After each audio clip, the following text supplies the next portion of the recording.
So the Moto X4 packs a full HD display at 5.2 inches in its size, and a lot of its specifications are decidedly mid-range, including 3GB of RAM and 32GB of onboard storage.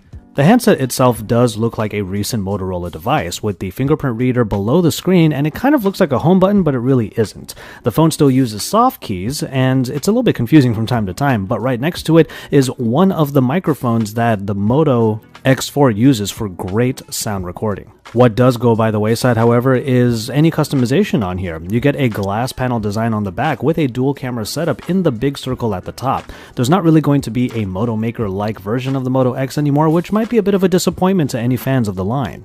Speaking of those cameras up there, however, the main camera is a 12-megapixel unit with dual autofocus, f2.0 aperture, and the secondary camera is an 8-megapixel ultra-wide sensor with f2.2 aperture.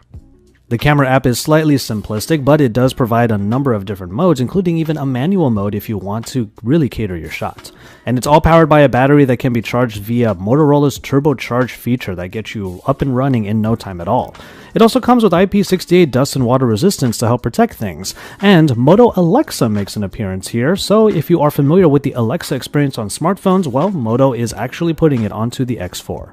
So overall, the Moto X4 is a handset that doesn't necessarily stand out from the rest of the pack, apart from one feature, a new wireless surround system that's powered by French startup Tempo, and allows your phone to truly become what we can say the centerpiece of a disco.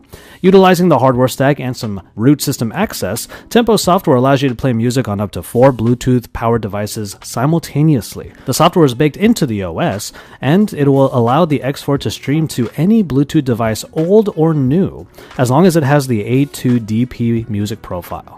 You get a ton of control in that you're able to change the volume of each and every Bluetooth speaker individually. For those who want to listen to audio on multiple devices at once, maybe you want to have a party, the Moto X4 could be the phone for you. Tempo's software is exclusively launching at the moment on the X4, but it could appear via other manufacturers in the future. As it requires system access and the swapping out of drivers, the company doesn't plan to launch the feature as a standalone app, at least for now. The partnership with Tempo aside, the Moto X4 is a phone that blends into the crowd in a very familiar way. Yet for fans of the Moto X range, there's very little that's similar to the previous Moto X devices at all, which is a bit of a bummer. The handset isn't the lightest, the look isn't the best, and doesn't have the best specs, but the wireless sound system is a unique feature in an otherwise unexciting